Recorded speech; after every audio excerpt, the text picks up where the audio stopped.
This is Kitten Features, and you're listening to Show X Live with Ken in his student accommodation all the way in Scotland, and Wade in his white windowless van? Uh-oh, I better get out of here. Enjoy the show!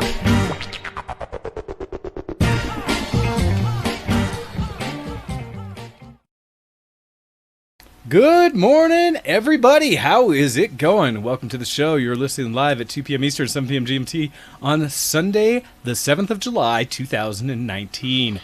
We are joined, everybody, by our good friend Ken. How's it going, sir? Good. I just listened to the intro there. I was just thinking, wow, I just noticed the Kitten Features accent has actually changed over the years. Is it become more Scottish? More American there. Yeah. Ah, interesting. Yeah, I've never really noticed that before. That's interesting. Well, it's one of those things we keep talking about. We need to probably update the intro for the show. Just to probably at some point. We're in different places in life now. We could probably mature the intro along with us a bit and things like that. So along with us, implying we've matured, sir. Well, if not matured, aged. If nothing else. Okay, well that's a different thing. Yeah, like a fine cheese. Meaning I stink now? Wait, what? I'm more like a blue cheese, but yeah.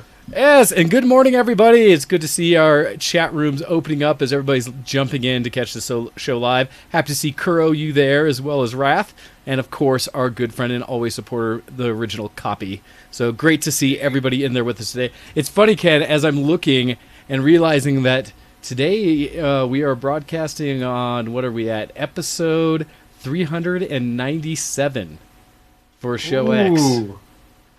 It depends on it depends if we count last week's, because last week's, did you just do a game night or did you do a show? I did like a 45-minute show on communism. So I guess I did a show. Hey, that's all right. Trust me. There are subjects in our backlist here of things I've kind of decided one day I'm just going to pop in there, and that'll be a whole tangent, whole side note. Hey, Hendo, welcome to the show. All right, so which number are we on then? So according to my notes and trying to track what we've been doing, 397. Okay, so 98, 99. Oh no. That means our 400th show is going to be 4 days before my thesis deadline. Oh. Hey, that can just be a letting go and hey, this is all happening kind of show, right? Something where maybe it's not crying. I'll be typing frantically trying to finish it.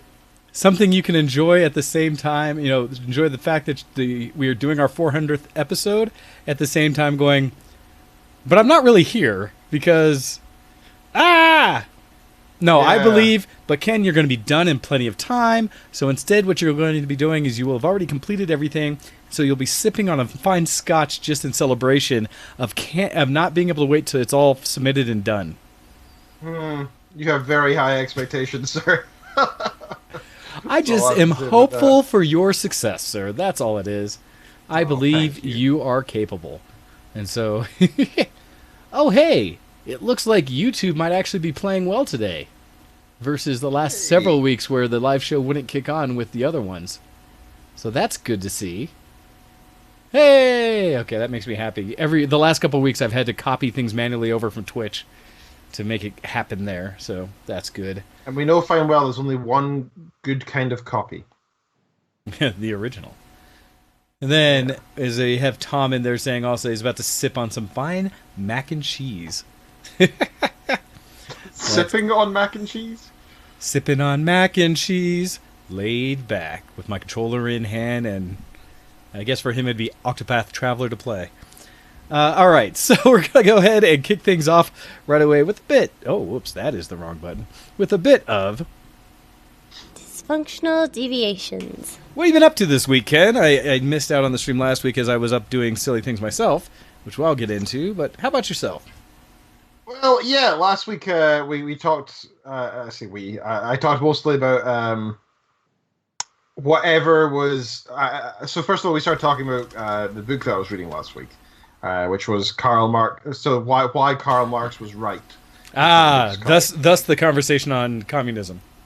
Yeah, so I was explaining how I don't really agree with everything in it, however it's opened my eyes to a lot of concepts that I do agree with.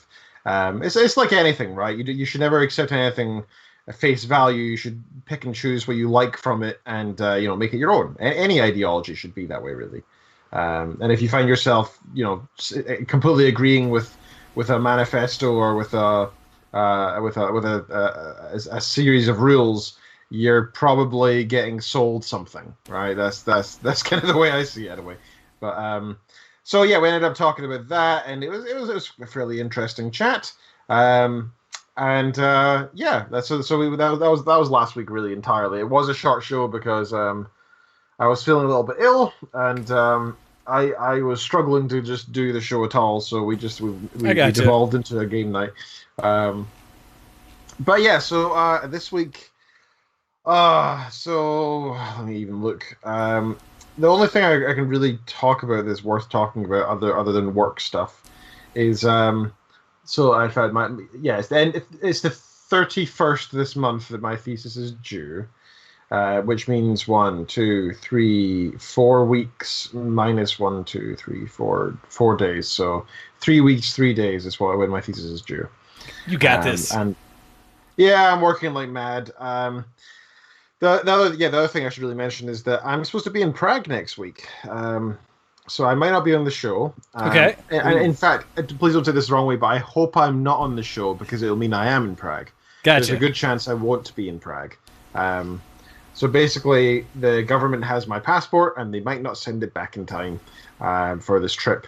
So I might have to skip it, which would be a shame because I don't know how much all my American friends and listeners to the show know about this, but the Czech Republic is not exactly known for being a stable economy or a particularly profitable country. Its economy is not great. So currently your money would go far? Yeah, so I have to stick within a certain budget of a hotel because I'm traveling for work. But thankfully that budget is here, a 3-star hotel. There, it's a 5-star hotel. So I had a 5-star hotel booked for the week, and I was quite excited for that. And plus, I've never been to Czech Republic before, so it would be a chance to explore a new area, learn a lot about different culture and all that sort of stuff. But it's looking unlikely that I'll be going after all. A grand shame. I will hope that you are able to manage it somehow still. As do I, sir. As do I. Thank you for that.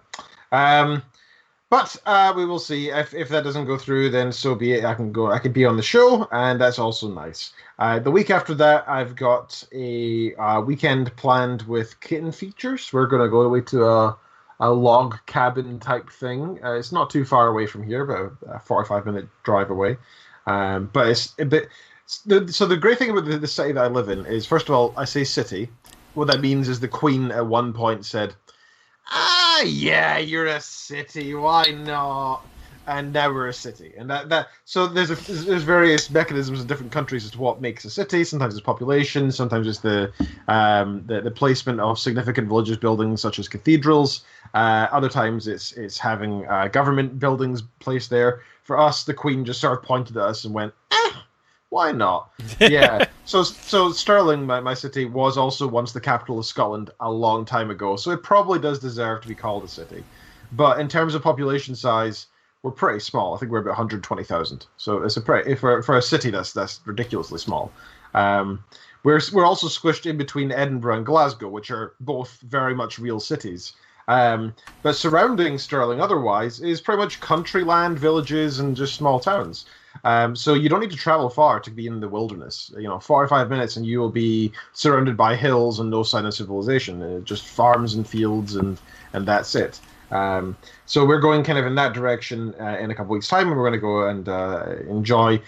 I say relax. I'll still be working on my thesis the whole weekend, but it means that me, Kitten, and our dogs can just do nothing, but I'll just work, and we can cook, and we can go on walks with the dogs in the country, and it'll be a distraction-free weekend to be very productive in a nice working environment.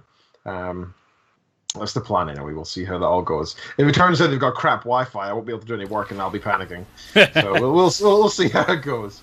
But yeah, that's everything I really can mention. Okay, that's worthwhile. I've really just been totally doing cool. work, so. Totally cool. Hey, it's not. This show is not always about us. Wait. What? And actually, to say that as well about not us, a happy birthday in general to A couple of our friends of the show, both Melon Dream Cosplay and Lieutenant Fork, who've been on and around different times, are happening this week. Also, a very happy birthday to both Canada and America. Both Canada and the United States had their celebrations of independence in the last weeks, and so happy birthday to both of them.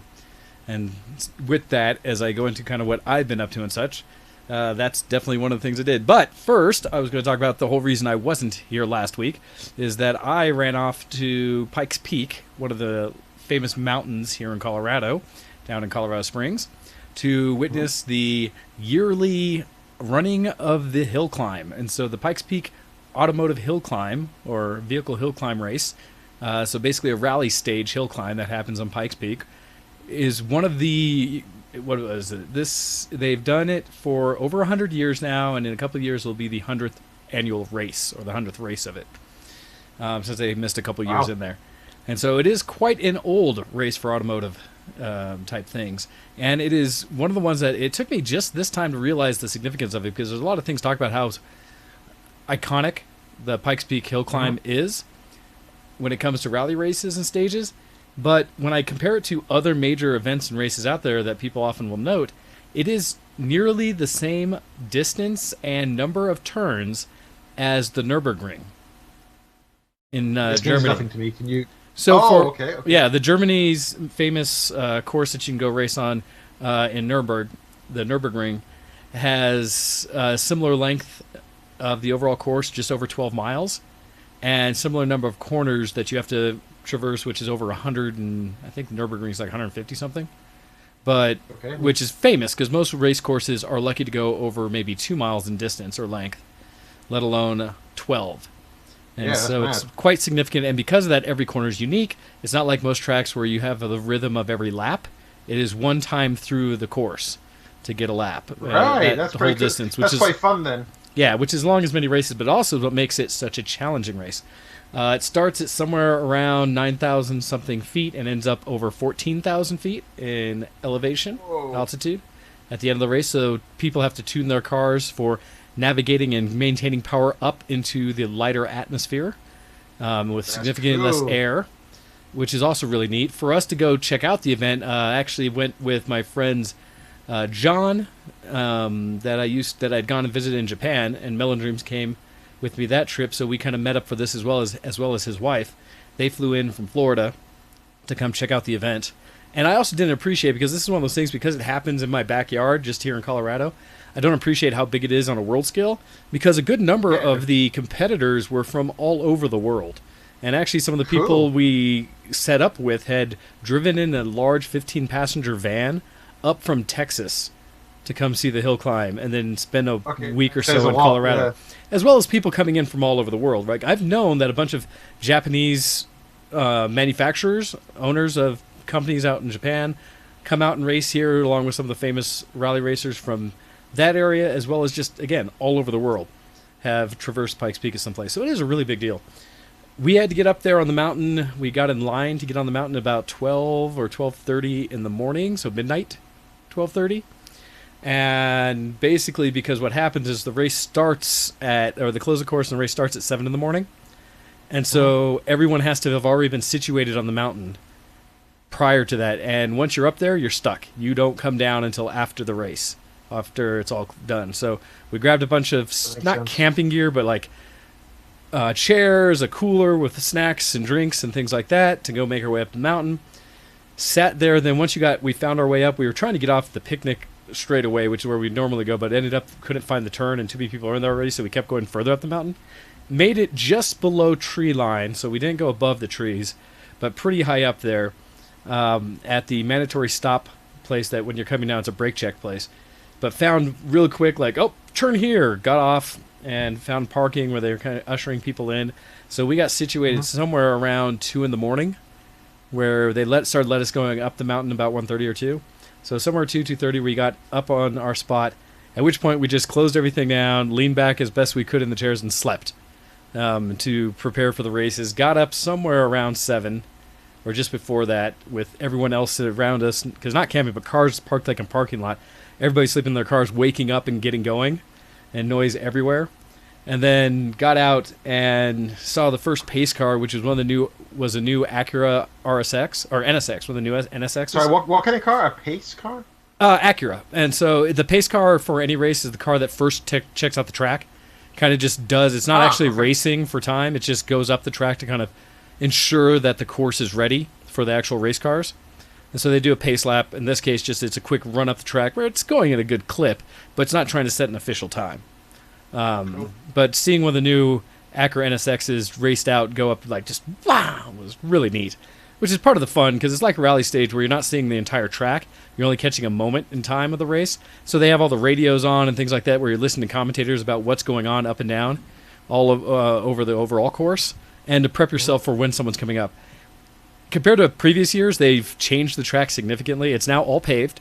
Back in the day, it used to all be gravel going up the track. When I first started, it was all dirt and gravel. Now it's paved up to the summit. And so the type of cars have changed on the race, where it used to be a lot of true rally stage cars, all-wheel drives, things with a lot of dirt tires and stuff like that would really dig into some of these corners, hang their rear ends out over some of the edges above the clouds kind of racing, which is amazing. But now that it's all basically one big road, you're seeing street cars and motorcycles and things like that are really tuned for pavement going up. So it's interesting because it's changing kind of the overall speed of the hill climb. Now that they're not having to worry about gravel and loose surface, so they're able to do more aggressive tires, things like that. However, it's still an interesting course because first thing in the morning, it was very dry and sunny out. And then in the afternoon, as it wore on, or kind of midday, it started storming heavily.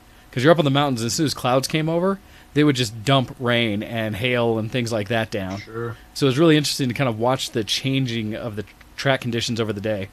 But it was fun. A lot of people there just kind of hanging out, watching the event. Started out with a lot of the motorcycles. They had one quad that went up. Unfortunately, I don't think they're doing the motorcycles with sidecars anymore. It looks like some of the classes have changed. Like I didn't see any of the larger lorries that you would go up prior, the big semis and things like that. And so it was more traditional cars, race cars, although there were way more electric this year. So there were electric motorcycles and cars that went up, which is interesting too because they are super quiet. And so to make that safe for people that are around the course, they put buzzers on that go up and kind of do wow, wow, wow, sirens, so you hear them coming. All right. Although some of them, admittedly, especially motorcycles, were fast enough that you didn't really hear the siren until they were pretty much next to you. There's one, and they've also changed it because it used to be when I'd go, I would start below the pits where they'd close it off, walk through the pits, see all the cool cars, and then about a half hour before the race would start, I would start hiking up the course. And what you'd do is you'd basically walk up the edge of the road in the ditch where you could, sometimes on the track, on the road. And when you heard a car, you'd jump off. Like any good rally race. Terrifying.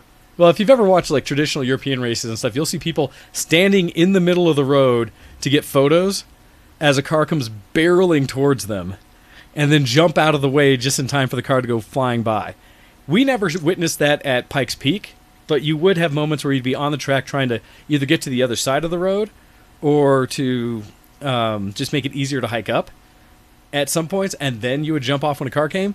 So they've completely gotten rid of that. This is now probably the safest rally stage for any spectators I've seen. They have designated they should areas. Really introduce little bridges that go over so you can get proper photos from above, rather than having to risk people going on the road like that. Well, it's one of those that I think they limited also the number of spectators because they sold tickets ahead of time. Now, I used to actually just wander in there. So it was like only 1,200 people on the mountain or something. They've severely limited it down. Still really cool. But they basically put up barricades everywhere that keep you much further off the track because you also used to sit right in the ditch just off the road. And the idea being, well, I don't want cars to hit me, and they pretty much don't want to go off the track, so I think we're good. Like, totally fine. Yeah, because there's never any accidents in racing. Well, there absolutely are, and there were several this time as well. But normally, spectators are normally smart enough to not sit on the outside of the course, like on corners, where you would see a car come fly into you. Instead, you stand the inside of the corners, where they're most likely not going to run off the road. But there is an inherent risk, and they print it all over the tickets you get and stuff that basically say, rally racing is not safe and you could die. Not our responsibility. You came up here too much. If you sign something saying that, I guess upon purchasing tickets, that's what you do. Yeah. So anyhow, that was all fine, enough. but it was weird because there's a piece of me that liked the rawness of the older races, and some of that danger with it as well. Had some great stories and great shots and things like that from different areas of the track. Now you kind of are limited to these very specific spectator areas, which is nice and fine. It's just that it's not how close and cool it used to be, which is fine. And I couldn't change where I was watching the race a whole lot. I kind of was stuck to this one area. Anyhow, watched the race, tons of fun. Got to see some big names I didn't even know were going to be there. Travis Pastrana went up there in a modified Porsche. I forget which kind he was running, but very fast. In fact, he was interesting in that they had just closed the course because of the amount of rain and thunderstorms hitting. And there's an area specifically up the mountain we'll get to later, but called Devil's Playground, where it's above the tree line and it's just rocks. But they call it that because when lightning hits in that area, you can actually see the lightning dance amongst the rocks. Okay, that's pretty cool. Yeah, not something you necessarily want to be standing around when it happens, having sheet lightning come at your feet like someone casting a spell. So probably not something you want to experience yourself. So they will shut things down. Yeah, for things like that. But really a neat aspect. But it started raining enough that they essentially figured they weren't going to. They had to delay the race for about an hour. And what they did is they told all the racers to switch over to wet tires. What's cool about that is we didn't hear it coming up the mountain, but all of a sudden Travis Pastrana was the first car to come up in the wet. And he came flying by on the straight we were at as though it was dry. It was pretty remarkable to see. And I say that terrifying. There was about a minute and a half change in the times on people's overall race times because of the rain. Yeah, of course. As well as earlier... No matter how nice the tires are, they can't overrule physics. Although I will say they do a darn good job trying. Because seeing them hit the first corner after the straight still at speed... It was pretty impressive. And we did see there was one open-wheel car that came up shortly thereafter that did not apparently have wet tires. And so seeing him come up, he did a masterful job of not going off course or anything and still going it, but it was definitely taking it easier. Where you could see when they had enough power and torque to go up the mountain, that he'd gun it, and you see the back end just kind of shimmy on it a little bit. And there was a couple of the cars, they had a couple, was it Dodge Charger Hellcats that went up?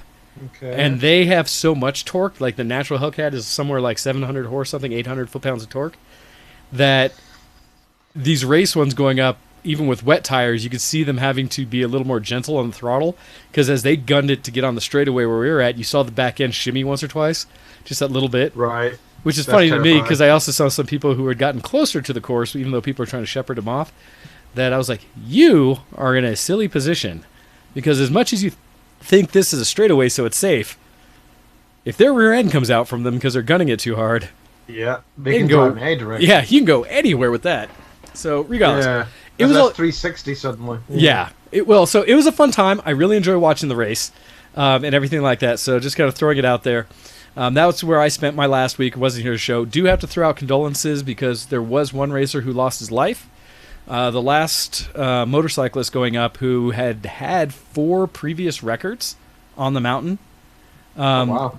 Actually lost it almost at the very top of the mountain, somewhere between Devil's Playground, where they had the last commentator position truck up there, and the very top, and he was being followed by a helicopter going up for video it.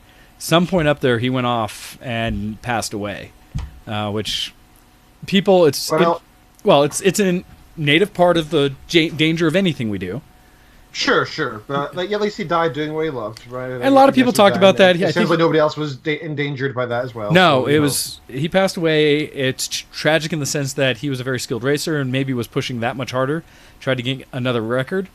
Don't know the details of exactly where he went off. Still haven't been able to find that. But it was Carlin Dune, and condolences to his family.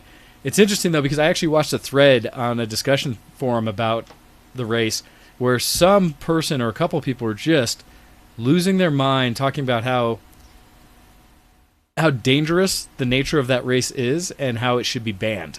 How they should just shut the race down. And it's silly that we even allow it to happen.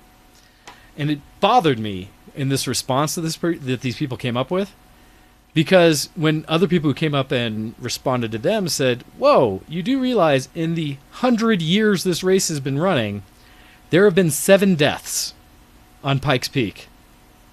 And that includes back before there were any guardrails, when it was all nothing but gravel and no safety precautions really taken in, right? When it was just go for it. 7 people. if we look at motorsports around the world, even on closed tracks, every year, you know, there are fatalities that happen throughout motorsports, and it doesn't matter what level of it was. So it was bizarre to me to have someone just react so strongly, thinking, "Oh, one person died. We have to stop allowing this ever again." Well, there's clearly some action needs to be taken. If lives are being lost on the track, something needs to be modified, and they need to look at exactly how and why he died. And how it can be prevented in the future. Absolutely. Well, but I don't think shutting down the entire... That's like saying we should never fly, we should never yes, drive. Exactly. Well, and the challenge is, right. There's every likelihood there was no fault of the track or the event, right? It could have been he simply went beyond the capability, didn't see that last turn, something, right? Didn't account for something and just went too darn fast. There are so many ways something like that could happen. So it bothered me to hear that. But anyhow, so that was Pikes Peak. Check it out if you ever can. There's tons of videos out there. There's videos from this one. There were some records put up there, I think, on motorcycles. But I don't think we had anything on cars because of the weather. And at one point, they actually closed the course just below us for the last 20 cars going up because of the weather and how much lightning was at the top. So we didn't get to see the last competitors. All we got to see is them turn around at our spot because they finished the race before that. Which sucks. It means they don't get official times, things like that, but at least they got to race for people who come once a year from all over the world to run up the mountain. And so, yes. Uh-oh. Kuro is feeling the draw of future electronics. We'll talk about that, much like when we talk about things like the Steam sales and such. Indeed. So anyhow, that was that. Beyond that, I went to Hot Import Nights, which was another car event. A import show that was happening in the area prior to going out there, and prior to that went to the Renaissance Festival. So I made a whole weekend of last week. I like them on Facebook, by the way, and they've been recommended to me repeatedly, why don't you go to this? Why don't you go to that? I'm like, as an Scotland, event, and I would love to. As an event to attend the Renaissance Festival. Yeah, the Colorado Renaissance Fair on Facebook. Actually, I must have liked them like 2 years ago or something. Okay. Yeah, but I like seeing all the things that I hope I can one day go to there.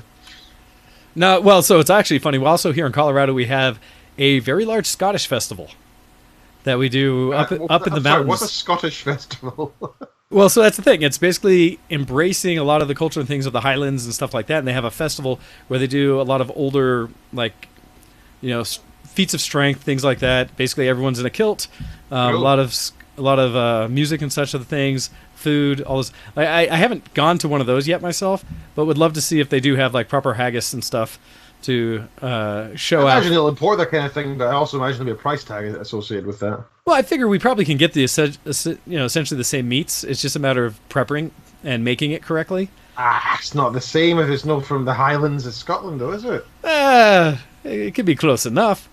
It's just like going to get. Though, the meats that we have here are, I'm sorry to say, but to a much higher standard in terms of ethics as well as in what chemicals we give our cattle. And listen to this Scottish nationalism about there is no other haggis except for what is here.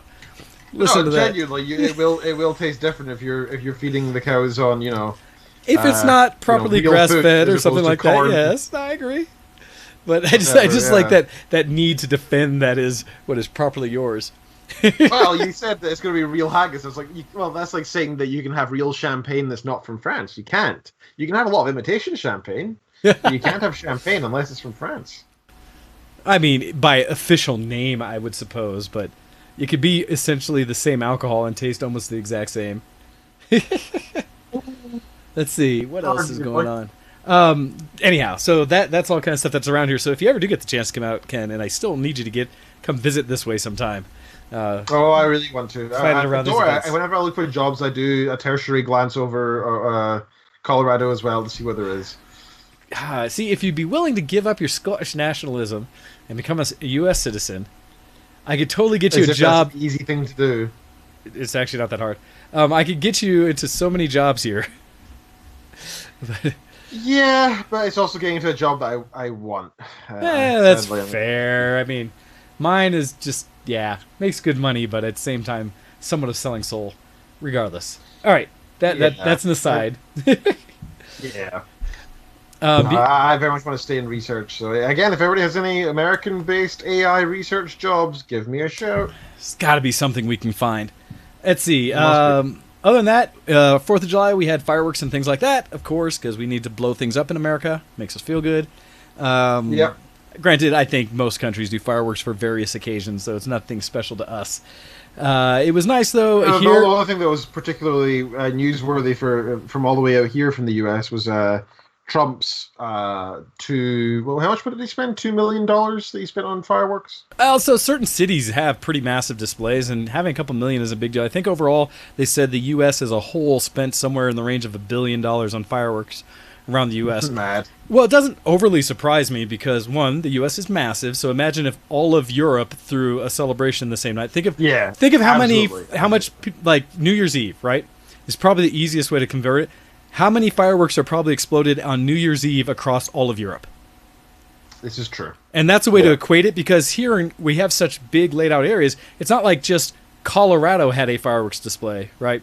Every even somewhat big city or population area had fireworks displays. And there's areas you can go, especially in the foothills and the mountains here, where you can turn around and look east and see the fireworks displays of all the major metropolitan areas, which is really neat to do on occasion, because you'll see 20 different fireworks displays happening throughout the area. And so it actually makes a lot of sense to me, let alone if I just talk about like how much Disneyland or Disney World spends on fireworks a year, since they do a nightly show that is pretty darn impressive. So it was a big number. It was newsworthy in that sense, but beyond that, we're just enjoying our day. But for here, where I experienced, we went out near where my work is to what used to be a golf course and now is a frisbee golf course, oddly enough. But they had a great view over to where the city throws their fireworks. And so we hung out there, did a bit of grilling, and kind of watched fireworks. I say that we had many fronts of thunderstorms come through during the day as we were waiting for it. So there were several times we had to retreat to a little pavilion that had shelter there and then come back out, things like that. And so little things like that. And yes, Kuro, I agree. 4th of July, the holiday that China loves even more than America. Admittedly, I've talked about if there's anywhere I'd like to go to watch a fireworks display sometime in my life, it would be to like China for the Chinese New Year's or something like that. Did you see the massive screw up in China recently? Did someone blow up a whole thing again? Yeah, they had these Chinese lanterns, as we call them. I think probably racistly. These things that you light a candle in and they float up into the air and make a wish or whatever. Yep. Right. They had one of these, which means a big fire in the middle. But they had one that was like the size of a house. Oh wow! There's a few. They do these massive ones. Yep. Which was cool, but they also decided to have a fireworks display from that.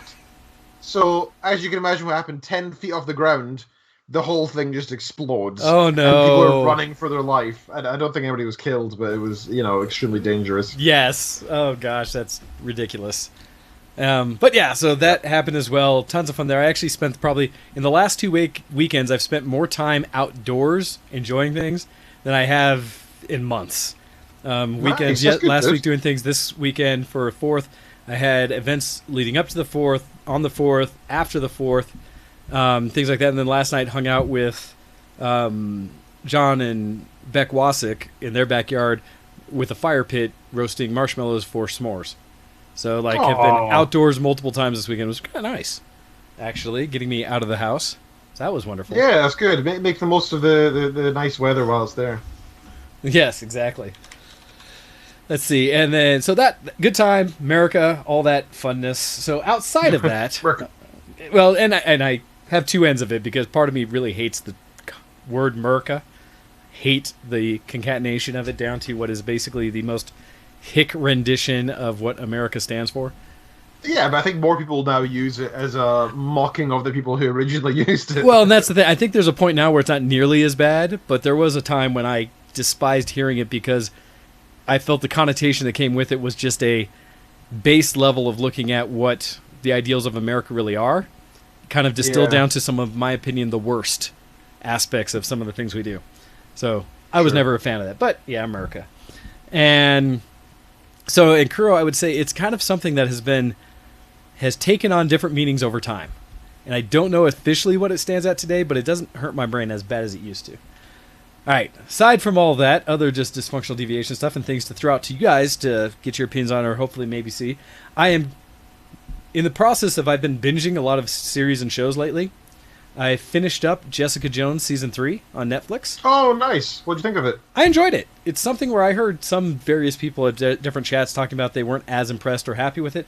I actually enjoyed where it ended up going. It was a little slower start for me, but when it picked up steam, I was fairly happy with where it went and how it ended. I thought there were some things they did in the series with certain characters that I kind of felt they needed to bring some back to their roots and to... Because some of the characters I think had done as much as they could for the story. Yep, I agree. So I was happy they found ways to address how some of those characters would or would not play a part as much in anything future. And so at the very end of the series, I was actually quite satisfied. And there were some moments where I thought, oh, cool, they're going to end it here. And then there was another episode. And I was thinking, wait, but I thought they just finished everything up. And then it continues on, and you're like, oh, well, huh. Okay, we'll see where this goes. And then again, they got to the very end, and I was actually pretty happy with it. Just did that one. I have been starting my binge process for the show Lucifer out there. Oh, okay, interesting. I wasn't a fan personally. I didn't really enjoy the character of Lucifer. I don't know. He didn't feel evil to me in the slightest. And I will say, you're right. The character they're producing, or that I've seen so far in Lucifer, is not. The way what I've got as the theme for how they've described him is Lucifer being in a role of punishment, meaning punishing those who deserve to be punished, but not actively being responsible for evil acts. And there was an episode very specifically that jumped into that theme, where Lucifer was taking offense to humanity blaming him for everything. And, that the devil made me do it, or those kind of things, or giving God credit for so many things. In Lucifer's opinion, it was, no, y'all humans do stupid crud yourselves and decide to do it. I didn't tell you to do it. You made that decision. I'm here to, give your payment of punishment for the things you choose to do. And so the idea that the devil didn't actually want people to commit sin and do things, but was there to actively make you pay for the sins you have. Cool. Aspect. And how hated is this show by evangelicals in the U.S.? I have no idea, because it's one that I know I am way behind. It's one of those that I forget how many seasons are out now, but I know at least 4, if not more. And so I'm still just finishing up season 1, I think. just finishing up season 1. And so, but I've been enjoying it. It's been one of the things that I have 2 types of shows that I primarily watch. Ones that are either English dubbed or traditional English shows, and subtitled anime, things like that. And so shows that I can watch while eating dinner or editing photos or doing something else on the computer tend to be any of the English language ones. And so that's where Lucifer kind of kicked in, along with other things, where when I go to bed or watch a show before bed or something like that I can concentrate on the screen and that's all I'm doing, I'll watch some of the anime things like that where I have to read subtitles. And so this kind of goes into that. I started picking it up because I just finished whichever other show, Jessica Jones in that case, and such like that. So I was like, this one's here, let me try it. And it started okay. There were some slow parts early in the season that I was kind of not sure, but I pressed through, and now I'm getting to a point where I feel like they're finding a rhythm for it, and I'm starting to enjoy it. And there were a couple scenes in there that I was actively going, oh, okay, that was interesting. Curious to see what you're going to do with this character. So there's some of that. So I've enjoyed it so far. I don't know if many other people out there are actually watching Lucifer, but it's one I've just picked up and so far enjoyed. And then the last thing I was going to bring up about basically content and things, media I've consumed, is yesterday I went and saw the new Spider-Man movie, Far Away From Home. Spooderman. Yeah, Spooderman. And from that light spoiler response, I enjoyed it. I found it fun. And I appreciate, Tom Holland as an actor for the Spider-Man series. I like the age and style of Spider-Man he's portraying, and that he is that 16-year-old young, thrown into some crazy situations but wants to be a kid kind of character. And I like that actually a lot.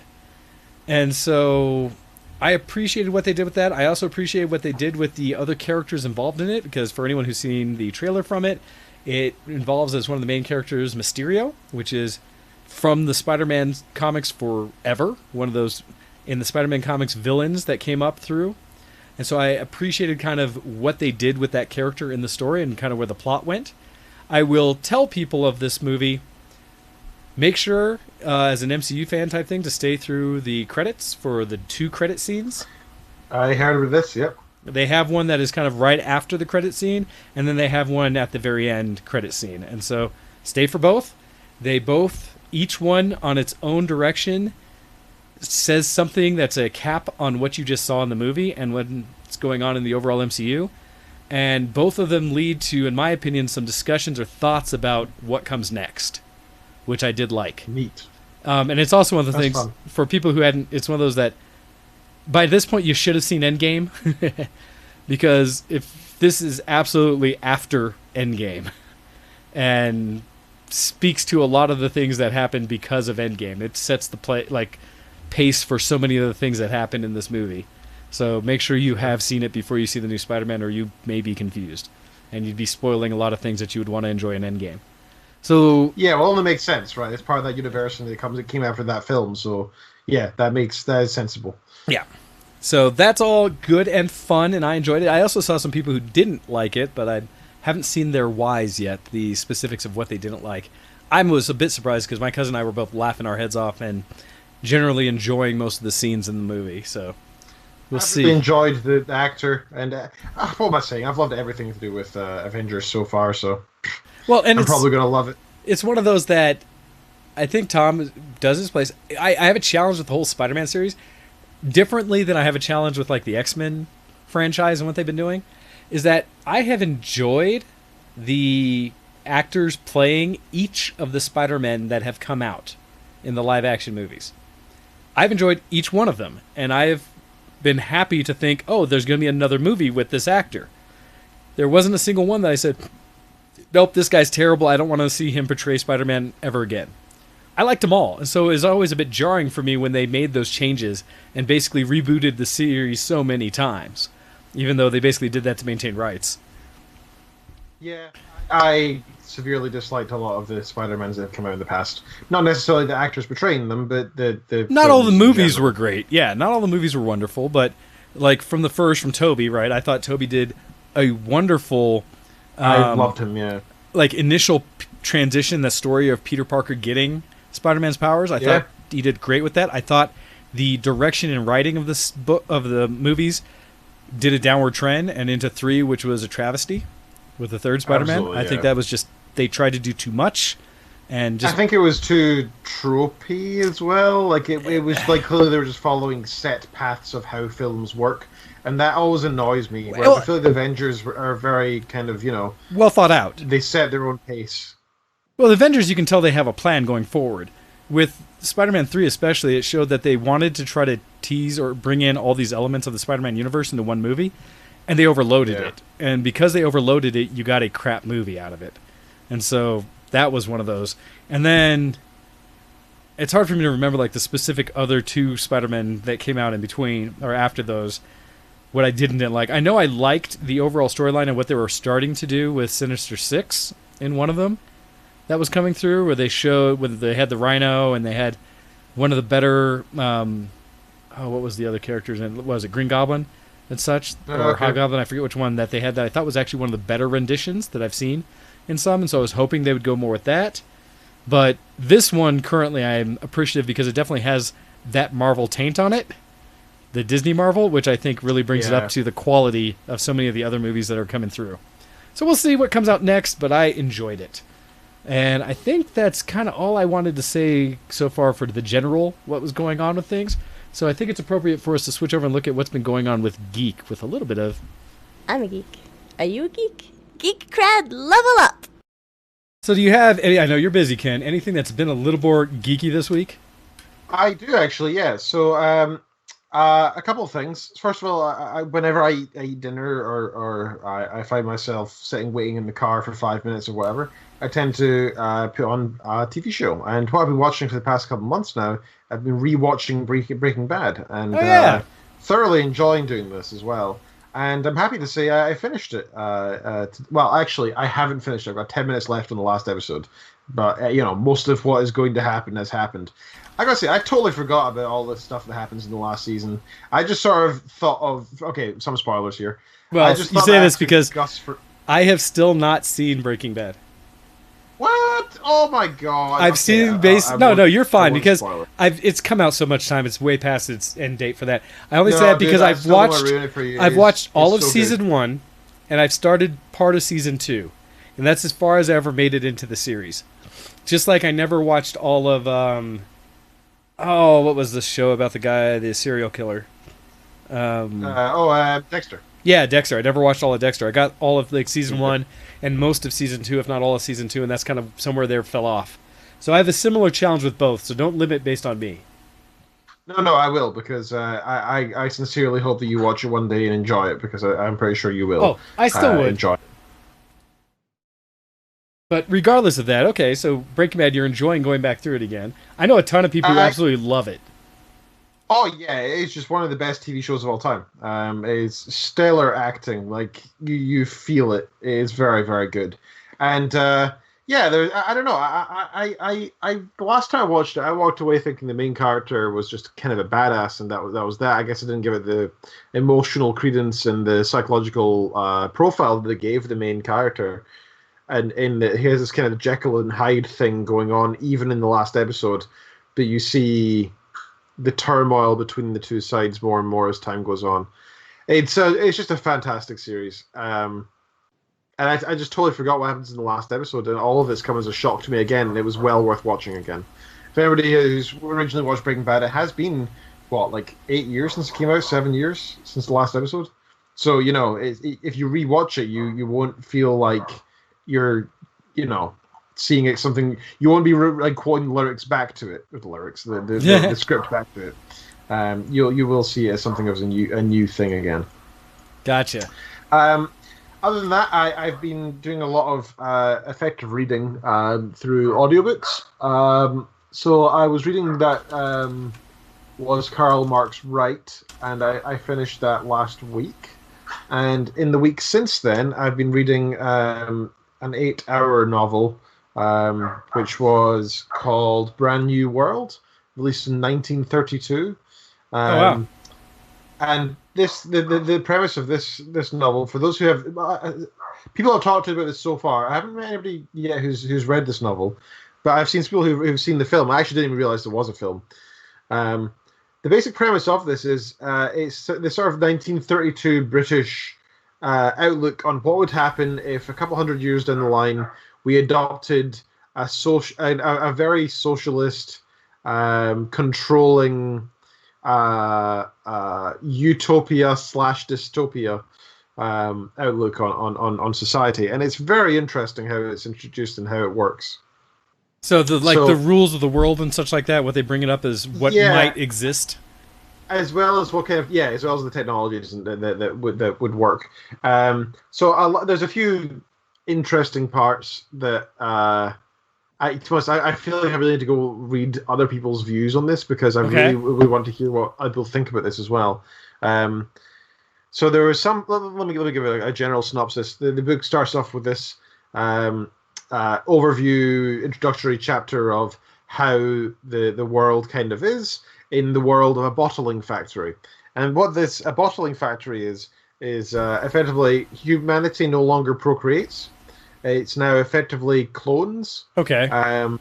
And instead of it being, one mass army of a single clone, and everybody being super smart, super strong, there's now a caste system where people are all predestined into specific castes and jobs and roles. Gotcha. And then after they've been genetically modified to be in that role, they're then conditioned for that role throughout their childhood. That's kind of it. Okay, that sounds very Ayn Rand. So interesting. I believe that was based on this. So that the basic premise is that that's them for life. Yeah. So you get different classes of people. Like you get alpha pluses and alpha plus who are like the leaders of society. They have the most freedom. They're very intellectual, very strong. Everybody is conditioned in society to think that tall and big people are successful and in power, and the small, shriveled people are ones who are lesser.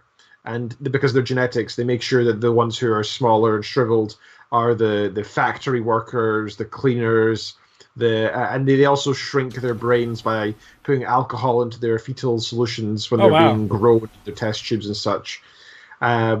Yeah, so if you're born to do basic manual labor tasks, your brain capacity is that's your maximum you could do anyway, and you're conditioned to actually enjoy those tasks.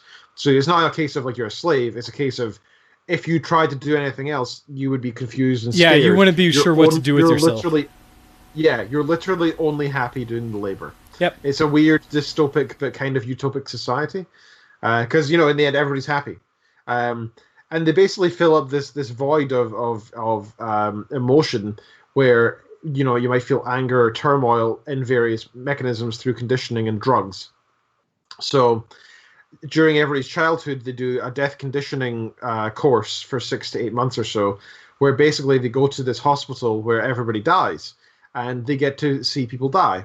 And whenever somebody dies, all the kids are given a chocolate eclair, and nobody's sad, nobody cries. And if everybody feels down, they take some Soma. Soma is effectively a drug that it's basically a mix of like weed and alcohol. It takes away your social inhibitions and such, but there's no hangover, and you're happy. And if you and so if anybody's ever angry or sad, and the conditioning isn't working for whatever reason, they just start popping Soma, and that's how like even if you're in public and somebody thinks you're down, they're socially conditioned to try and make you take Soma. So they'll try and convince you that, just take a gram of Soma. Why don't you take a gram of Soma? And if people want to go on a holiday, they'll take 4 grams of Soma and they'll be KO'd for 12 hours and basically go on a heroin type trip. It's mad. The future technology basically includes everybody. There's no cars. Everybody just takes helicopters everywhere. And they go on holidays to anywhere in the world by their helicopters. They can get there in like 3 hours, no matter where you're going. Nice. Anyway, so there's some really straight. It sounds not so bad so far. The thing that was really weird about the book is that because everybody is, created in a vial, effectively in these jars and such. They're grown. There's no need for sex for procreation, so sex is taught as something that's sheerly for pleasure. Interesting. And pleasure is absolutely what society's about. They don't shun it. They think everybody should be, as soon as you have a want for something, you should try and get it. And they want to try and make everybody as happy as possible so they can be successful, productive laborers. Interesting. I mean, I can see where that makes some sense. It does. So that's why they're like, just take some drugs. Just go have sex constantly. They're just like, go do what you want. That's fine. You just be happy all the time. But the part where it gets really weird is in this they go into this in the first chapter. Children are conditioned into this mindset at a very young age of sex is entirely just a fun thing. It's not for procreation. Disease no longer exists, and basically there's this thing called erotic play, where kids are brought up with this idea that sex is for fun, and there's from the ages of like 5 and up, they're told to go and have sex in like bushes and playgrounds, and yeah, that's where the dystopic part of the society really starts to shine. You're like, oh, and this is normalized, so everybody thinks it's completely normal. And if they think that if you're not constantly having sex with various different people every other night, there's something weird and wrong about you, because your body is not to be committed to one other; it's to be committed to everybody. Men and women, everybody, children, everybody is for everybody. It's this weird, extremely like dystopic socialist viewpoint. Okay. And so this is instead of saying the word God, they all worship this character known as Ford. And at first, I thought this was the creator of Ford cars, but they mention one of the chapters, sort of almost in passing, that there's a Germanic pronunciation of Ford as Freud, and it starts to suddenly make sense. Fathers and mothers are seen as the devil, and that's why they all are decanted and come out of jars instead, and why sex is seen as a completely normal thing. And then Freud had this, the premise of mothers, your childhood is the reason that everything is bad in your life. Any depression, any anger, any ill feelings you have in your life are due to a bad childhood. So that's why everything in the society is about conditioning you and genetically conditioning you so that your childhood is just filled with happiness, and you are incapable of feeling sadness, and you don't have a mother or father to put you down. You're just part of a society. And it's just a weird dystopic book, and it was really interesting. There's a couple minorly racist elements, partly due to the time. For example, they talk about Native Americans as Indians and as savages, and they talk about admittedly, they talk about black people not so much as lesser. They more describe them as particularly strong and useful in different scenarios, which is more of a bluntly horrific way of looking at the physical characteristics of humanity than racist. And I think that fits into this mindset of everybody is effectively slave labor anyway. So it's no longer racist as much as everybody is now a slave, which almost makes it a weird kind of equality. Interesting. Yeah, it's a very interesting book, and it's one of these the first proper sci-fi books that are out there. It set the stage for a lot of other sci-fi and for this idea of dystopic futures. And it was a very interesting commentary on what Britain thought that the socialist and communist agenda was. Oh, where interesting. We could go if it wins. God, it's right? so it was this really interesting. Well, mindset. that is an interesting thing to bring up because it's funny to see where people. You almost always want to ask the question when people use such defining terms in a discussion of things like socialism, communism, things like that, what they see as the end state of any one of those ideals. Because I feel like that is more what fuels people's responses to the idea that someone might be pushing towards one way of thought or another, is that I think they always believe it goes to a certain extreme. And knowing what they believe that extreme is might help those conversations, because I've seen it happen in this country all the time right now because we're in a political season again and because people are starting to go into election mode, campaigning, that we are getting these, that person is a this, that person is a that. And instead of asking that person specifically what they mean by the views that they are talking about that fit a certain category, they're placing their own definition on them.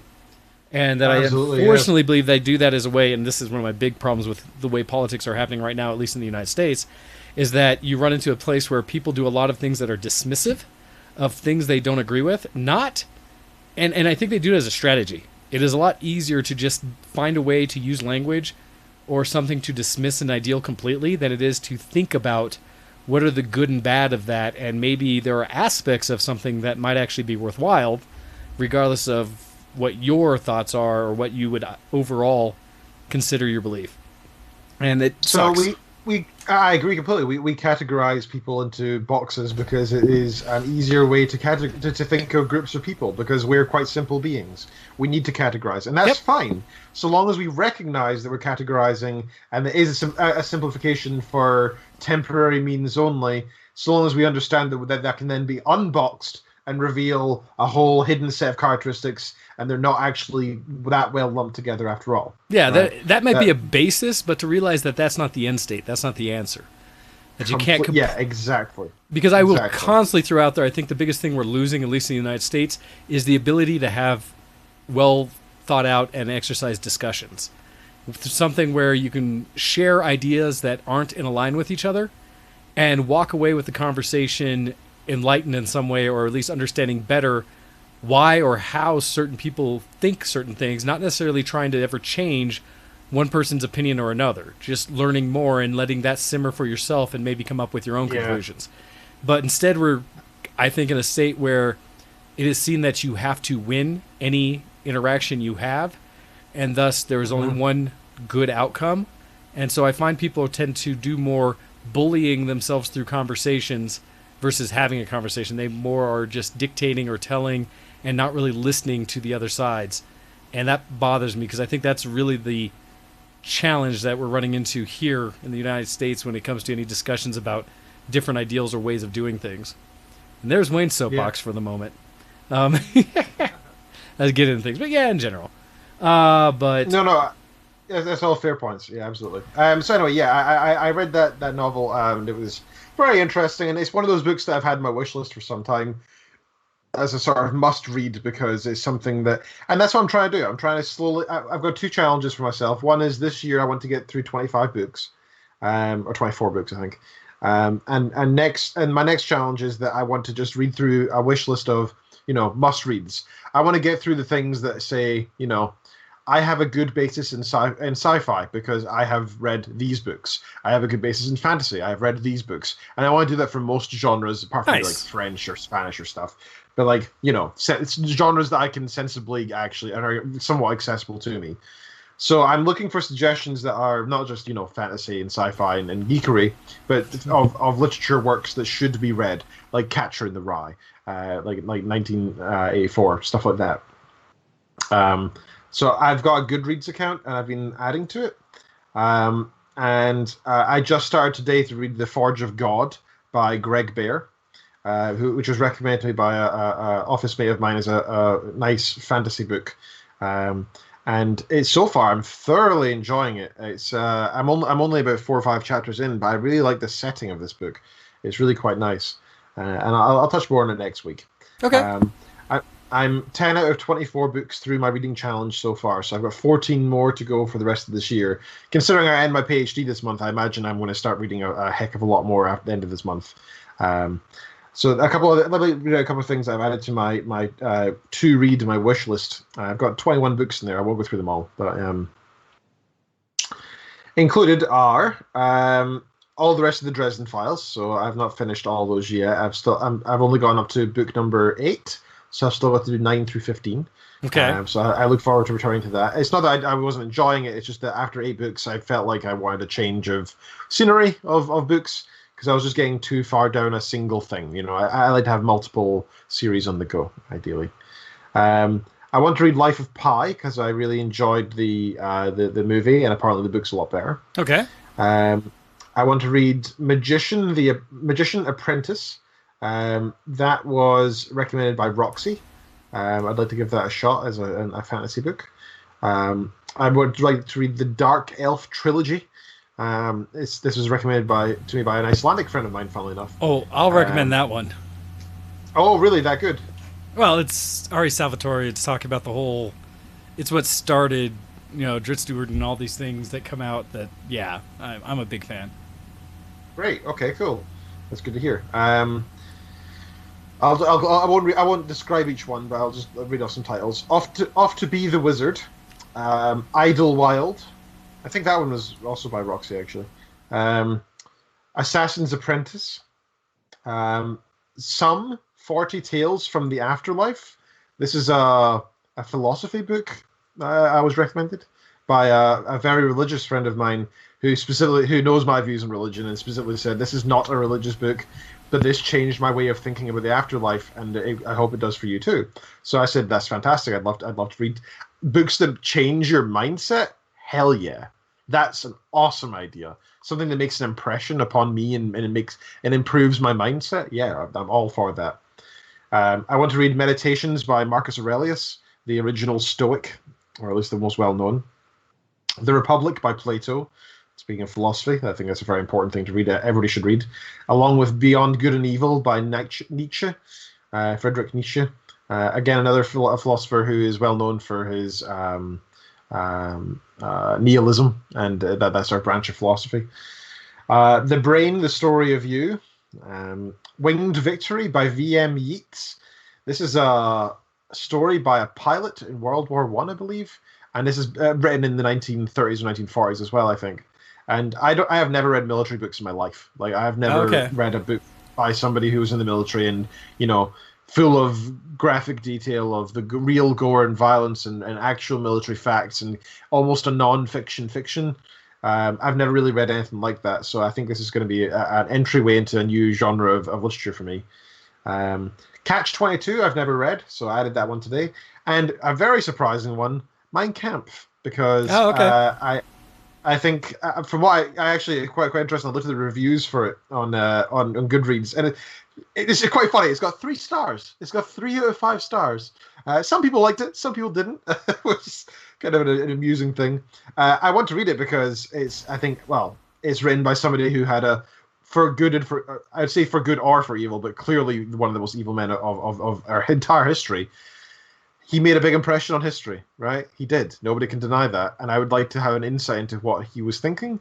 Not to explain it or to excuse it in any which way, to understand it. Yeah, I think the best way, to really overcome your enemy, you must understand him, right? And I think it's a very wise thing to read this. But let me read off one of the best reviews that I saw on this. Let's distill my review. This book is badly written, presents scientifically incorrect, racist ideas as fact, takes a comically long time to tell a boring story about formulating an idiotic military plan that didn't work. People who should read this book don't need to be told they should read it. They should also listen to Wagner and read Nietzsche and find their respective worldviews problematic. If your explanation for reading this book does not involve understanding mistakes from the past and or exploring why people find nationalism engaging, you shouldn't read it. And I think that's a fantastic summary of why we should read it. Interesting. Right? I think it's a good way of understanding why fascism fails and why it doesn't work and why it should not be admonished or it should be admonished and not respected. So that's my wish list right now on Goodreads. My Goodreads account I will link in the chat. Please feel free to add me. And also, if you want to send in emails or tweet me, please do tell me any books that you think I should read, that you think have been formative for your mind and where you got to today. And whatever else you just any recommendations for any particular reason that you think I should read, I will happily take them on. Preferably available on Audible. If not, I'll just add them and read them one day in the future, maybe a decade or two in the future when I actually have some time. But otherwise, it'll be Audible based, and I get through with 2 or 3 a month. So I would eventually get to yours in the next year if it is on Audible. That's all of my geek cred, sir. Do you want to? Should we go to? I don't mind skipping the break today, actually. But it's up to you. I mean, normally if we need a break or such, but right now I'm all right. We can continue on. I was going to say, just to start things off, whether we were going to break or not, that I wanted to give a shout out to the United States female football or soccer team, as they have. Oh, this was funny. Yeah. Defeated the Netherlands today, 2-0. In the World Cup. Congratulations. And so, hey, even though I don't really follow much soccer, it is always nice to see, I guess, your team doing well, whether they're really my team or not. And so, but I do know a lot of people who do follow it, and so just started seeing the news reports come up that they had beaten the Netherlands, so throwing that out there. I saw a funny post from when the USA beat England recently. Did you see about this? No, I didn't see it. It's quite famous around Britain because after they won, the person who did the winning goal, I think, mocked the crowd who were all booing her by doing this. Okay. Pretending to drink tea, which I just think is so funny. Like, I don't care about soccer. I don't care about football whatsoever. It means nothing to me. But I just think that is such a derisive way of mocking an enemy team while being, immature and almost polite because it's so minor. Not doing it in a truly childish way, but at the same time absolutely responding. Like, yeah, absolutely. You know what I'm doing I here. I'm not being a complete ass about it, but I am doing this. So I had missed that one. So that's, like you're saying, that's kind of entertaining to hear. So.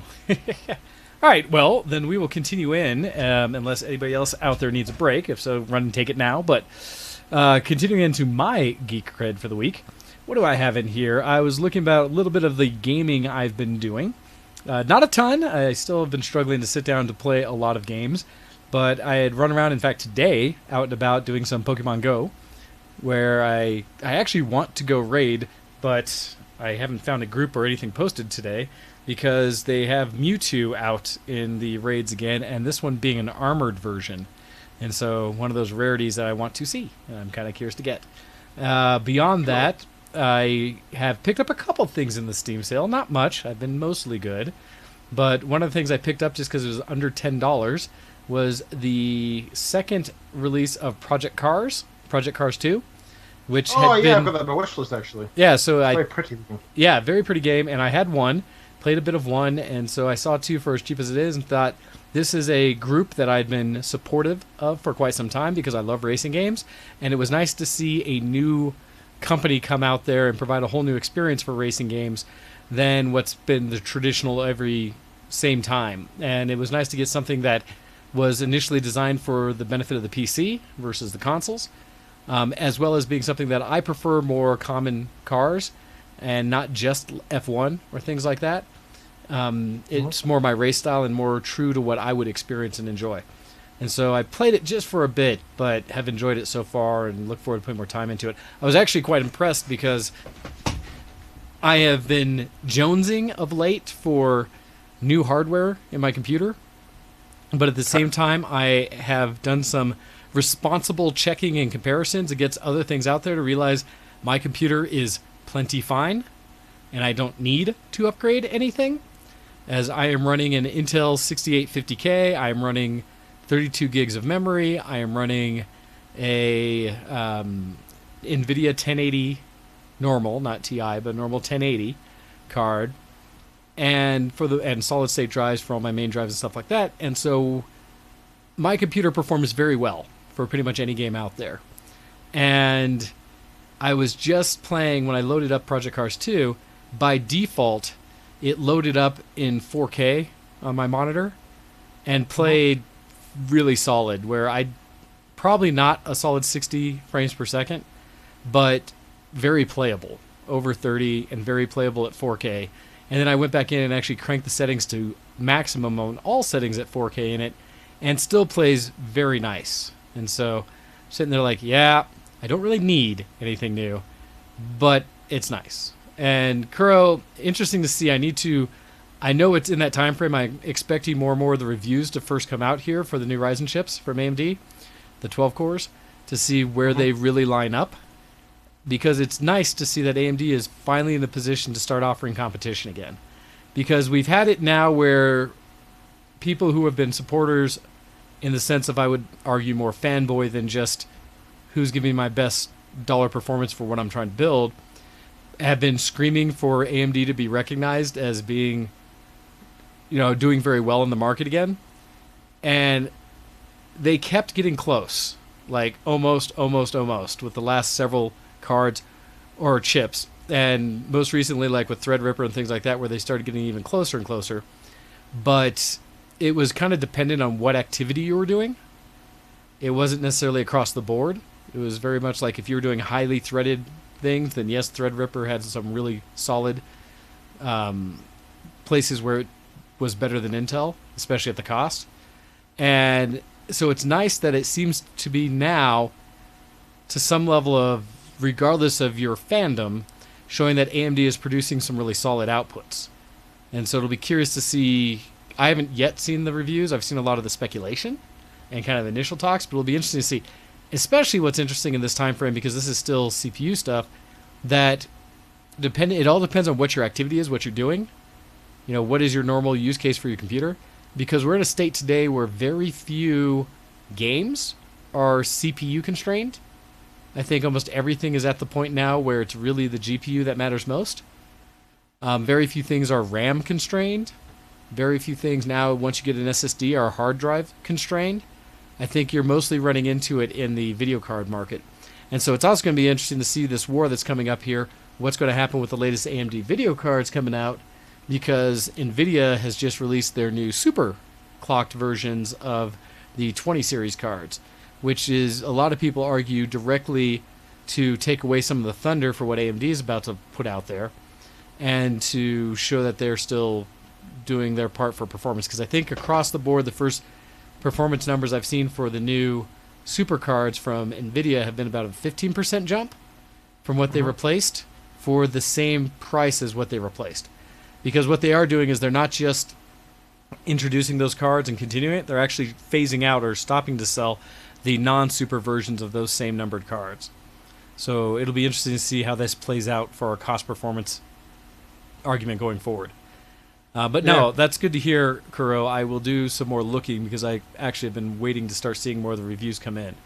But part of my challenge is I actually did a comparison for, I forget which site it is, like benchmarks.com or something, because they have CPU, GPU, all these. I actually really love the site.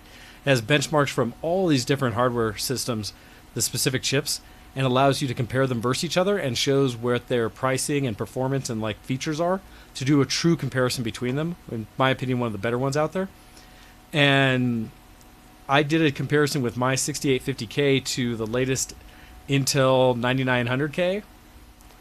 And in all intent and purposes, there was maybe a 7 to 8% difference in overall performance. Wow. And my chip, when I got it, mind you, was about a $400 chip a couple years back. That 9900K is still over $1,000. And so the piece there I thought was, not worth me even caring. I am okay, even though I'm a couple generations behind. Okay, and so that's kind of where I'm looking at my computer right now, because I'm also realizing that I am having to streamline my funding situation. I really can't buy anything. I have to focus on the things I have to buy and not just things I'd like to, which is why I made That is important, sir. one purchase on Steam sales, no more. But yes. Let's see. And Kuro's saying there that the Intel CPUs are still like 3% better in most games, but otherwise Intel is crushing it. Or I mean, AMD is crushing it. And it makes sense in, like you're saying, the multi-threaded, because it really looks like AMD has been pushing what the multiple threads on the CPU are capable of doing, and there aren't many games that are really optimized well for multi-threaded CPUs, because again, that's not the constraint. So that does actually make a lot of sense. I'll be curious, because one of the challenges I'd always had about AMD in the past when I built systems was the feeling of responsiveness between multiple apps, bringing them up, switching, doing things like that. In the past, and I forget which AMD chips they were, several generations back, they always felt like there was just a certain sluggishness when you were switching between apps and doing a lot of different things at once. That any one app running multi-threaded was doing great, but once you kind of started really pressing what the computer could do, you started having some little issues with overall performance. But again, that's been years. So, interesting to hear. What other things did I have on that piece? News to me. I don't follow hardware at all, sir, so this is always like a learning point for me. I geek out over hardware. And like one of the things I keep bringing up is I have this massive 56-inch 4K display that was gifted to me. Has a little bit of cancer on the top left of it, which sucks, because there's certain games where you'll get some details on top. It's like, nope, I can't see it because there's cancer there. I was playing Supreme Commander 2. What do you mean there is cancer there? The best way I can describe it, and I can probably show an image, is that in portion of the screen, the top inch of like the leftmost top of the screen, there is what looks like a leaking down of some material in the front of the screen. So you can see an image behind it, but there's a top left corner where I only see blue coming through, and the other colors are gone essentially, and most of even the blue is muted. So what happened in the office why they had to replace the monitor in the first place is it got struck by some other piece of equipment, and it broke something in the top of the monitor that has caused this leak. What's weird about this thing, and I don't know if it's heat related or what it related, but there was a point where in the center of the screen, because you can basically look at the screen as two side-by-side monitors without a bezel in between. It's kind of how it sees it, because it has the two DVIs coming in. Down the center line, or pretty close to one of the center lines from, not quite the center line, but one edge of it on that top left quadrant, it leaked at one point almost halfway down the screen. This thing. And then I shut it off for a while when I was on vacation, came back and kicked it back on, and it regressed back up almost to the top. And you now love hardware that fixes itself. And that was kind of the thing, right? It was partially healed. But there's still this piece of it across the whole top of the monitor, so it couldn't be used in the hospital anymore. And so I like it, and there's things I enjoy about having a 4K screen on my desktop that's 56 inches. But I watch hardware because I realize it's also a bit much for my use case. Because one of the challenges is it doesn't switch resolutions. It's only 4K all the time. In that dual DVI, it doesn't know how to switch down to like a 1080p, so I can't run any program full screen at 1080p. The only way I can run full screen is at 4K. And so that's a problem with a lot of games. And so there's a lot of games I have to run in windowed mode and run at 1080p, which, anything you run in windowed tends to not be as efficient, and therefore you lose a lot of frames. My big one being League of Legends, because I run League of Legends at 1080p in a window, and I get somewhere between 60 and 70 frames per second. I can run it full screen in 4K and get about 130 frames per second. And so, or if I run it on my other monitor at full screen 1080p, I'm getting 300 frames per second. So that's one where it's just those pieces. Because the challenge running things in windowed mode is I'm still rendering 4K. I'm just only running that piece in 1080p. So there's some performance things. So one of my goals is I'm really waiting, and someone needs to do it, for the latest DisplayPort and HDMI specs to start being included in new visualization hardware, both monitors and televisions. Because my use case that I would like is to get a 42-inch HD television that's 4K, HDR capable, that is able to display at 144 hertz. And that would be wonderful. And yes, Copy, I do love windowed gaming with multitasking, when I do the show, I love having this landscape of a 56-inch monitor because I have multiple browsers open in different places with different information available. I have Ken's, face all up here on the screen. I have the audio side over. Who doesn't love that? I've got the music behind it over here. I've got my Minicam, all these things. And so having 4K of pixels to work with is wonderful. My concern is, I could go get a 27-inch 4K screen, but then I would be looking at all of these images in a space that is almost literally a quarter the size of what I'm currently looking at. And so I feel like, yes, I'd have the resolution, but I'd be squinting. And so for me, a happy medium where 56 inches is, I think, too big. I think 42, now that I'm used to this, would actually be about perfect. Maybe almost feel small. But then I want that faster DisplayPort kind of thing, because I've also seen they have the technology in televisions to display it fast enough. They just don't have the bandwidth and the cord connections to run it. Because I could go buy a 42-inch 4K set today for basically $400, but I could only send 60 hertz to it. And so there's a piece of me that's like, why would I do that? And I'm also hoping, because with the next HDMI standard and the DisplayPort, the future FreeSync televisions will allow the adaptive sync, where currently there's a few out there that do it, that are 60 hertz screens, but they're only FreeSync or adapt technology from like 48 hertz to 60. So if it ever drops below, you lose advantage of it. You don't have anything at a higher rate. So there's your kind of more specific hardware discussion for the moment of things I'm watching. So I love hardware. That is one of the things that I've always geeked out about tech more than almost anything. Software and things like that, I've always been very appreciative of what programs have been built so that I can enjoy them and use them. But I don't code. I know enough coding to understand some of the logic in code, but I don't know how to fully build it. And yes, Kuro, that's one of the biggest reasons, is because now that NVIDIA has allowed FreeSync to work with their, you don't have to get G-Sync modules. You can still use adaptive sync technology. I am looking forward to those next televisions that come out that'll have FreeSync built in. Cannot wait. And can you explain what FreeSync exactly is to me? I don't actually know what it is. So do you understand adaptive sync technology at all? Not really, no. So essentially what it's doing is it's a more intelligent, there's great discussions out there that show you details of it, that are better about ensuring the frame of information that are going to be displayed at every update of your monitor is a full, complete scene that is the most recent scene available from the card, is the best way I can say it. Cool. There's technology where you just stream it in serial, the images to the screen, that sometimes you may be rendering faster than your display can show. And in doing so, you may have a frame buffer of several things about to show up. And what that can cause is a bit of input lag or display lag. And so this is most critical in competitive gaming, where you might be able to render a scene 240 hertz on your graphics card, but your monitor only updates at 60 or something like that, or less or whatever. And the problem there can be that you're losing those frames, and you may get to a situation where you've actually gone several renders past what is in the frame buffer to show the next frame. And so in a way, you're kind of seeing behind real time. And so what it does is it syncs up the actual refresh of the monitor to what your graphics card's putting out. Because the other side can happen if you're rendering less frames than 60, that it may be expecting refreshes at 60, but you're not providing new information. And so instead what this does is the adaptive sync, which is the really great version of it, as Kuro's saying, matches whatever frame is available to the nearest thing that the monitor can render. That is my that's pretty cool. True layman way of saying it. The net effect that was very interesting, thank you. Is that you get, basically, you mostly get rid of screen tear. For anyone who's ever experienced that, where you're on a screen, especially in FPSs, and you change your visualization back and forth very fast, you may, somewhere in the middle of the screen, get some tearing effects where it's trying to render it all, that full scene, but it's partially through, and now it's trying to update again. And so it just makes the whole experience much smoother.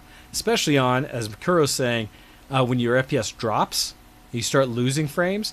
That's something they've shown where it makes 4K gaming much more acceptable, where it may feel like you're still running at 60 frames per second, even though you're only rendering maybe 24.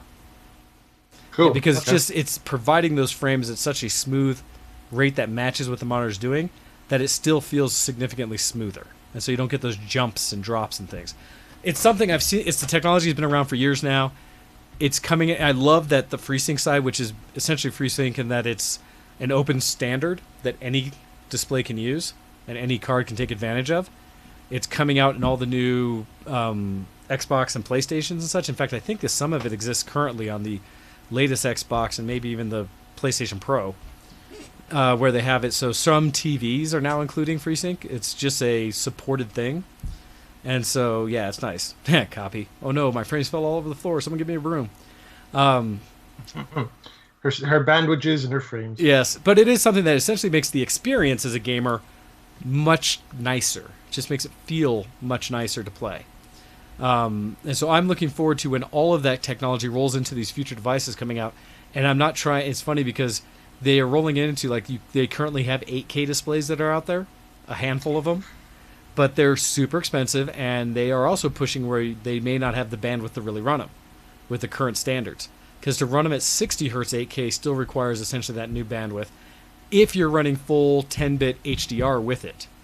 And those are all features now that companies are producing to, where you have the full range of high dynamic range lighting in your things. It's fun because like my OLED television has HDR, and I will tell you, watching 4K content that is Dolby Atmos on Netflix is a beautiful experience. Oh yeah, I can agree. I can attest to that as well. I don't have I do have 4K and I do have HDR, but I don't have OLED. Yeah, that's just a step it's beautiful much, HDR. But that's the beauty, right? Because I've gone from watching the same thing on this screen, which is not HDR, something via YouTube, whatever, Netflix, something like that, and it's great. It looks good. But then going over to my television that is really set for it, and it is a significant upgrade in the performance of it. To the point where I watch my television, my OLED, and yes, spoiled rich kid or whatever in that sense, work for my money. But having lights off and watching especially the Marvel content, in this case Jessica Jones, as I was watching it, there were scenes where because it's OLED, the blacks are truly off, so it gets inky dark. You don't even see where the TV ends and the screen or in the background of my room begins. And then there were moments where, because of the HDR, a light would come on, or like street light or something like that, kind of shining into the lens, made me squint looking at the screen. Wow, that's cool. Because it's so dark in the room and so dark in the overall scene that when that light thing kicks on, it hurt my eyes. Like, I was like, whoa, that's bright. And there's something about just that experience that brings me further into, it doesn't feel like I'm looking at a screen as much anymore. And I'm more like looking through a window at reality, is super cool.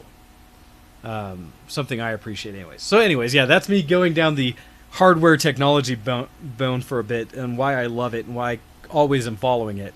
Always looking for the latest, greatest hardware that I can jump into. It's one of the things why I need to go back to CES so bad, because I get such a rush seeing all the new hardware there. But the last bit of what I was going to bring up for my geek cred is the other game I've been playing some of has been League of Legends. Continue to. But they introduced a new game mode that I don't know if you've checked out or others have seen. It's called... I saw of this, yeah. It's a completely different type of game mode. It is. It's called Teamfight like Tactics. It's... The description I've heard from this, and I want to say it was pioneered in Dota 2, that they were the first ones to do it. It's a... What do they call it? A automatic chess? Auto chess is what they called it. In that you don't actively control any of the characters in the environment. But what you have is a hexagonal game map in front of you with a barrier in the middle of where you would set up your units versus whoever you're going against. Some cases AI creatures that you're fighting against, and other times other players with their hero characters, which are the champions from League of Legends.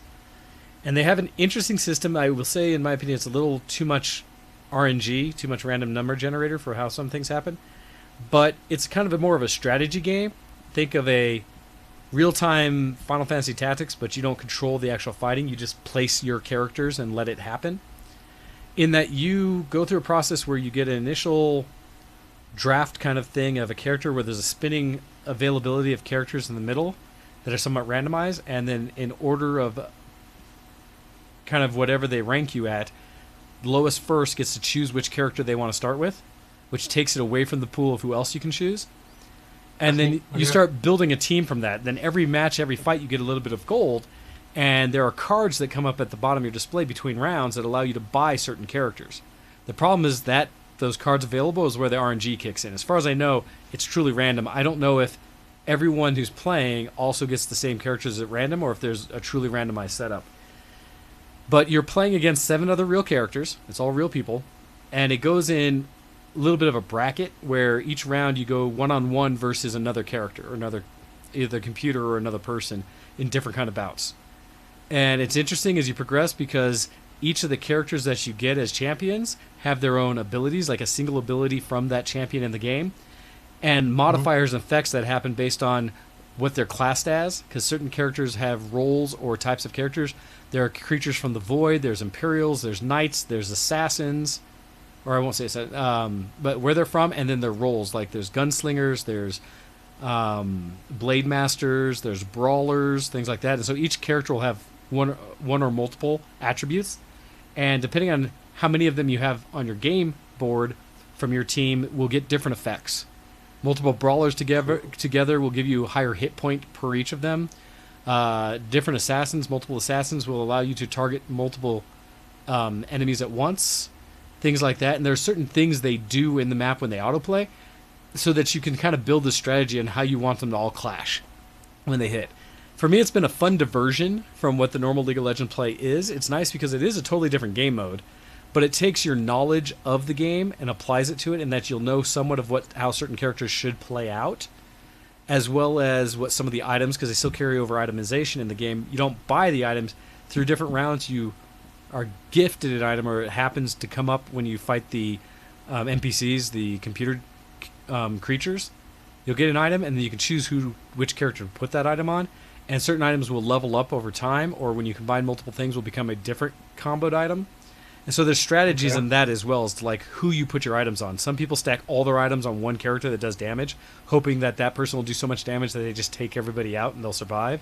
Others spread the wealth. It's very interesting how the tactics of it go.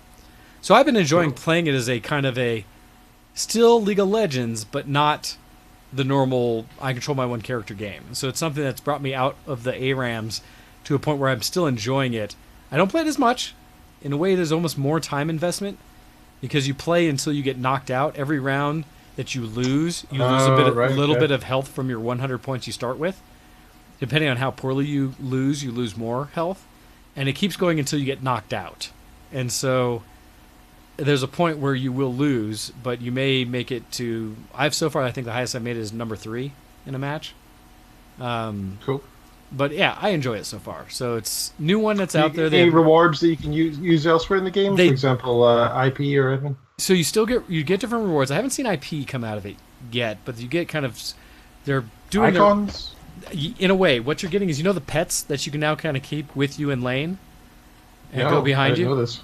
Well, so they've made it so that you have a little sprout or a little character that's in the corner that is just visual. It really doesn't do anything, but it represents your health. And so at the end of each round, however, if you lose, effects go and hit your character and show how much damage you've taken for that round. Well, they allow you to unlock different versions of that little character. And in at least ARAMs for me playing, if you have one of those unlocked, you can keep them as something that follows you around during the match. Like a pet. Oh, that's cute. It's almost like a WoW pet. Doesn't actually do anything, but it's visually there. Which is kind of cool. It's only in this special other game, not in any other part of the of League of Legends. So I don't know if the regular 5-man game Summoner's Rift allows you to have those pets as well, but I know they do an ARAM. And so that same one right now that I have, I carry around an ARAM, so it works for me. And there's, I think, opportunities to get skins and some other things there, but I haven't really delved into it yet for what the rewards are. But I'm enjoying it. I think it's fun. And I think that's all I've got really for my geek cred this week. Been busy and running around and stuff. Did some other things in the garage, trying to work on cars and things like that to be productive around the house, but nothing that I think is all that interesting for all of you. I think the only other thing I have to talk about, not really geek or fits anywhere, is I got my camera back. Did I mention that before? Oh, did you? Yeah. Huh? So my 7D I had sent in to get fixed because it was giving me an EO1 error where it could no longer read lenses you attach to it, and so it couldn't check its focus, couldn't adjust the zoom, any of those kind of things on the lens. It just would not, the connections wouldn't work. I feel good and bad about it. It came back, works, seems to be fine, and so it is fixed. The challenge I run into it is the process. I had to ship it out to Canon because they didn't have any local areas for me. So I had to pay for that shipping, get a ticket in there, and then they had to assess the issue and then send me what the price would be for them to fix it. and I had to approve it. Got the quote back, and it cost me about $260 to get it fixed. Okay. So the nice thing about that is far cheaper than replacing the body and getting a different camera. Yeah, absolutely. And I will say I've been researching quite a few, and I was looking at the new Sonys a lot. That A7 III is a jam, and I want it, but it would cost me over $2,000. And so, plus having to get other lenses and stuff to match the ecosystem of it, and just be a lot. But man, I want it. And this, at least this exercise showed me what my desire is in the future. So I was starting to budget for that because I have a wedding coming up in October, and I was thinking, well, I need something running by then that I'm comfortable with. So, nice thing is it cost me less than that. Challenge is it made me feel up and down about my general nature, which is to, as often as I can, fix things myself. The handyman in me. Because the breakout of what they did is they didn't call out what part they replaced. But they did say they had cost for parts and cost for labor. And part of the cost was also them shipping it back to me, which was about $15 for them, like 2-day ship it back. Okay, that's not terrible. Not terrible, fine, expected. I paid about $20 to ship it to them, so that's part of the cost. But then part of it was the actual, so it cost me about $260 total, so about, $15 of that was shipping. The part they replaced was $16. Oh, for God's sakes. So the rest of that was labor. Oh, okay, I feel your pain, yeah. About 200... But then again, hatred, like we said before, the cameras are such precise... The problem was, you know? I was starting to disassemble it myself because I had an idea what needed to be replaced. And if it had just been the 2 screws that you could see, if I could have just slid it out of the enclosure there, because what it was is literally that connection to the lenses on the body. And it's a separate module. So if I could have just pulled it out without having to disassemble anything else, I'd have done it myself. But it's the one, when I started to and I undid the screws, I started to see how it was tucked in there. And then I went online because I was like, I can't quite get that out there without, I don't want to force anything, right? I went online and looked at and found a diagram that showed how to get to that piece. You do have to literally separate the body in half of the camera. Oh, that's terrifying. Fully take apart the body, so taking off the grip and everything like that, get to a bunch of different screws, separate the body, unplug all these different little wires to get to this piece you need to, and then that piece is actually really straightforward. Little ribbon cable onto, or like couple wire connection onto the main motherboard, but you also had to take out several of the boards in order to get to that one place where you could fit it out. Yeah, that's sore and terrifying. I can see why you would not do that. And because at the level of the the single number letter or number combination cameras from Canon and other ones, right? That's where they have the better sealed cameras against environmental concerns, rain, moisture, things like that. I didn't want to. A good reason for it as well. Yeah, I didn't want to potentially, mess up the seals and get it so that I was no longer as, ready to work in those environments. So, but I got it back. I need to shoot with it some more. I will admit that some of the shots I've just taken with it, I've been less happy with. So I need to go spend some time shooting because I need to relearn the camera and get comfortable with it again before I do anything real. So anyhow, each body is different.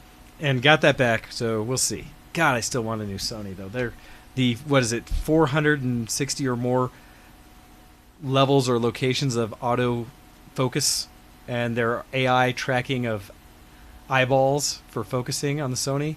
That A7 III looks phenomenal. And seeing how well it tracks people's faces, so you can kind of just set the scene, recompose it, and just click away. That is so cool.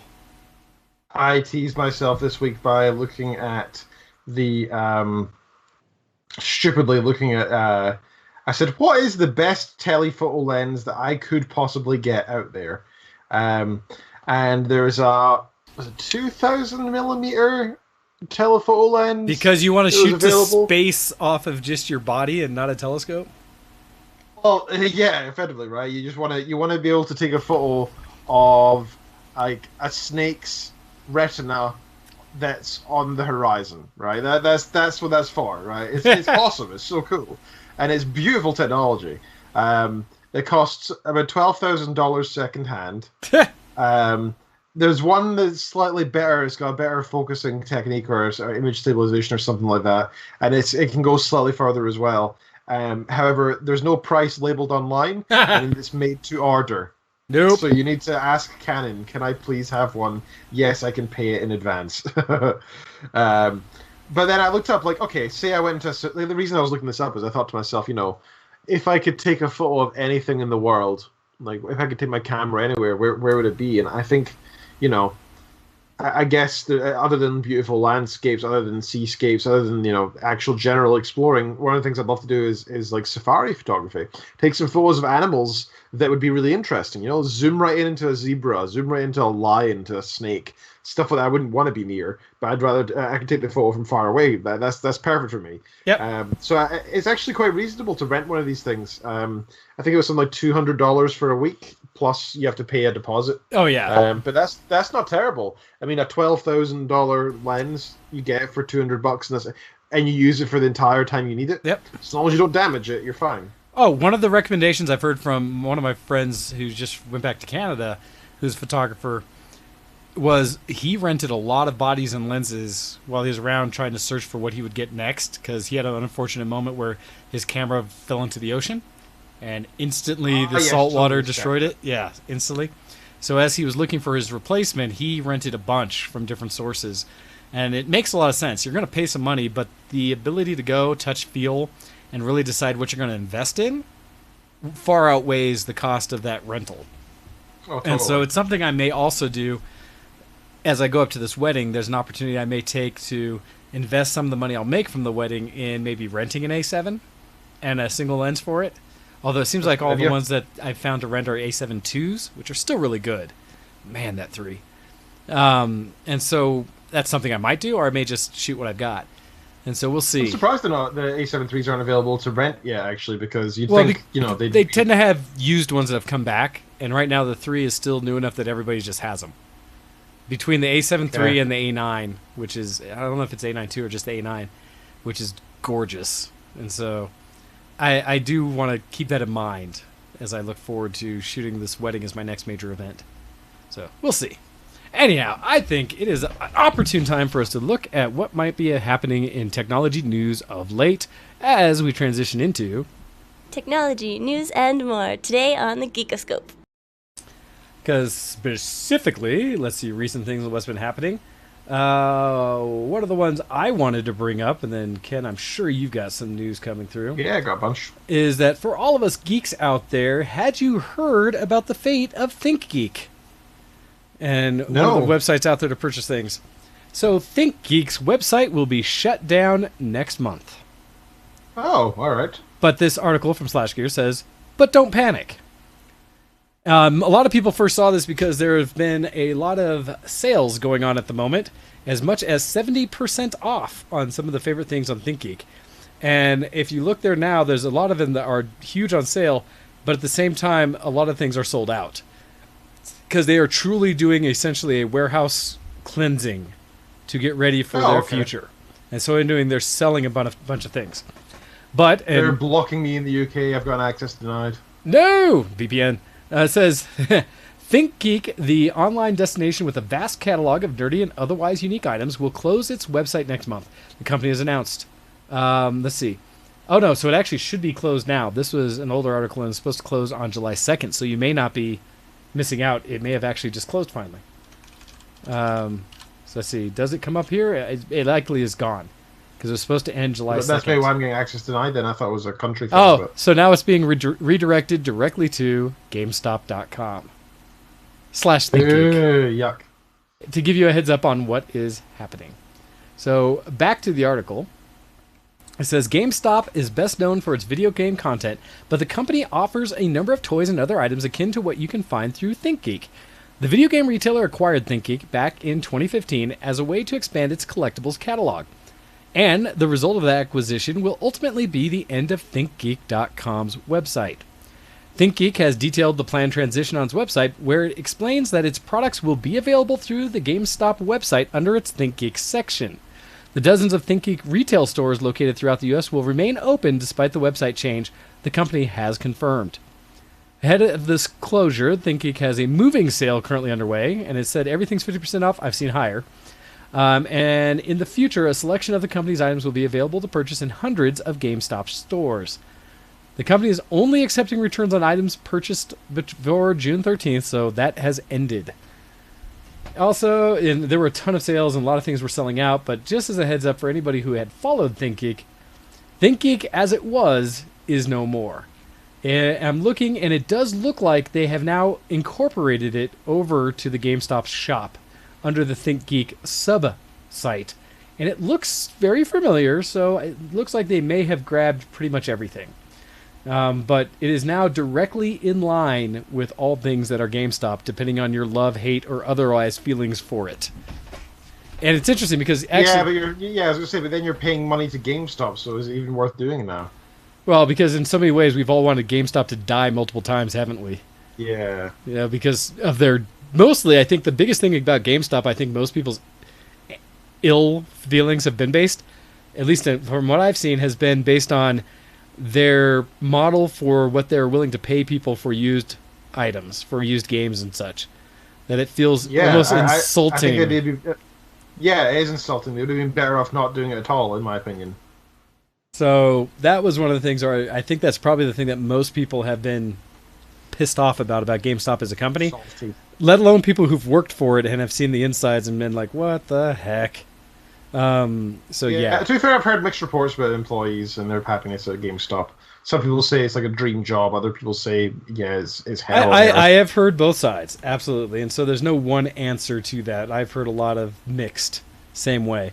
And actually, that's a good thing you're bringing up there about Kuro. I'm curious to see what will happen, but saying that Microsoft is close to killing them with their new Xbox with no optical drive, and so thus getting rid of all used game sales in that way. I'm going to be really curious to see what that does in the future, because I've seen some things done where, because doesn't Steam have the ability now in some cases to re-gift a game you own, to give that license to someone else? Because I haven't really spent much time on it, but it'd be interesting to see what that is. And yes, Copy, I agree with you that they need the toys, because essentially, in fact, I would almost say the repercussions of this in some ways in one of the big box stores the other day. Because I was in there shopping for some things, and I walked through, and one of the stores I went into, they'd completely reorganized their electronics department. And in doing so, the physical games part of the department, where you'd go buy even console-based games, I almost couldn't find. It had been so reduced and rolled back into where kind of the regular DVD and Blu-ray sales are for movies, and then audio CDs and stuff like that. Like, the actual physical media section in this store was getting significantly reduced because so many things are purchased digitally now, including games and movies and everything like that. Yes. So it's interesting seeing, in my opinion, that transition, that it's actually happening. Which is tough for me, too, because I am someone who still supports physical media, especially my main reason, Ken, for it is bandwidth. Because I have seen both what is currently available on Netflix for Spider-Verse, as an example. The actual Spider-Verse movie, which is gorgeous, animated flick. You can see it on Netflix. I think it's maybe in 4K. Double check that one, but it still looks wonderful when they stream it. But I've also seen the Blu-ray. And the Blu-ray is gorgeous. The full 4K experience, uncompressed, all the colors, running in perfect stream is beautiful, where you don't have to deal with any of the compression artifacts and stuff like that still come through on Netflix and everything like that. They're getting really good at it, but there's still compression going on. Seeing truly uncompressed stream media is so nice, and you wouldn't know until you see it in most cases.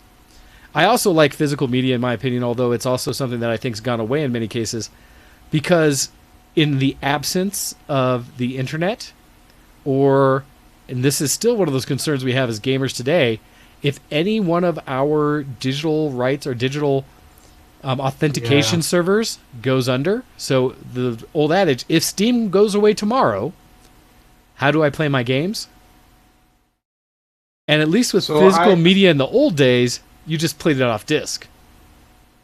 Yeah, I've come across a similar quandary with my thesis actually just now, because my department offered me, basically I use a service called Overleaf, which allows you to write documentation in a language known as LaTeX, which is used by the music industry and used by most scientists who are writing academic papers and the likes, because it allows you to write formulas and create graphics for your showing data very easily. It formats well for all those things and kind of works in the workflow of what you would do. It looks beautiful. Like if you've ever seen like music written out by a computer, it's probably done in LaTeX, right? Okay. Like, it's very pretty. It's very neat. So basically, I've been using the service known as Overleaf, which allows you to do LaTeX on a website, which is great because it means you can access it anywhere. You don't need to have it installed on your machine. And kind of like Linux, LaTeX has a lot of installables and packages, and it gets kind of icky and disgusting. But all being contained in this one website means you don't need to do anything. You just need to log in, which is really nice. So I had my entire thesis and all my papers and stuff up there and all my research there. Until my head of department was speaking to me a couple weeks ago and said, "Hey, would you like a pro account?" And I was like, I don't really see the benefit. I mean, I don't really see the point. And he said, well, it lets you sync with Dropbox is one of the main things, which means that if Overleaf as a company ever fails and goes under suddenly and or delete all those server data is deleted, you won't lose all of your research and your thesis. And I was like, I'm sold. Can I please have a pro account? So, yeah, I'm now backing up all of my online stuff that is in the cloud to a different cloud service, at least. So there's at least that level of backup. Some kind of backup, right? Well, and that's one of the challenges. Without physical media, even that becomes an issue. I think one of the challenges, we're getting so spoiled with currently how well it works that it's getting to this messed up place where when it doesn't, I don't even know what you do. I run into that where it sucks because even on my phone, I keep struggling to find games that I can play that don't require connectivity.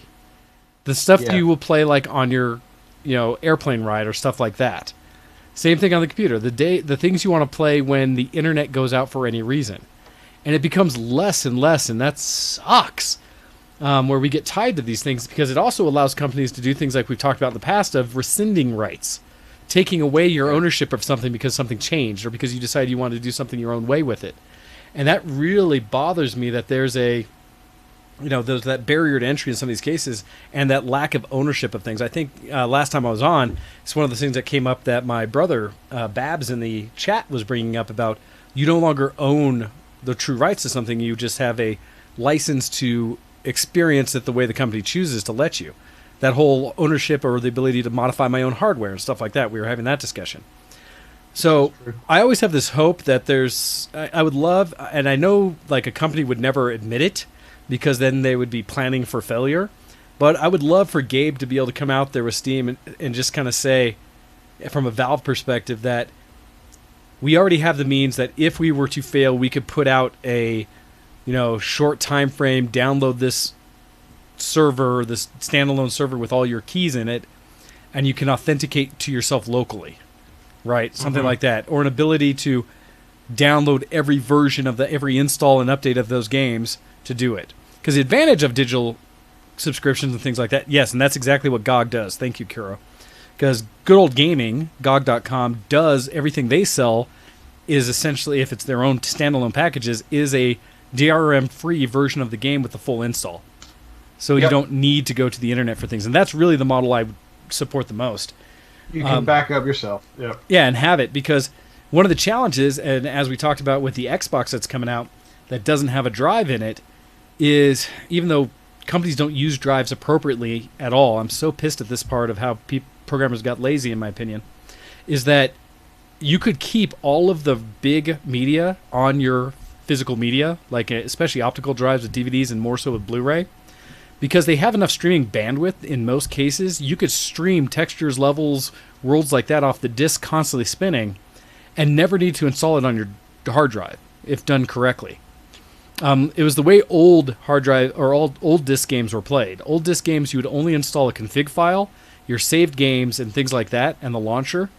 Everything else streamed off the CD and worked beautifully. Yeah. Because the problem we're going to run into is even though with the next consoles they're talking about having, 2 terabytes of storage as their hard drives in many cases and SSD and all that. As a gamer, I can fill up 2 terabytes quick. And they're relying heavily on the ability for you to constantly delete and install games. And Kuro brings up that good point in the IRC about now that we have data caps on some people's connections, having to re-update or download a new game is going to kill your monthly caps so quick. Yep. It's part of where people sometimes wonder why I maintain a business account for the show and for my household.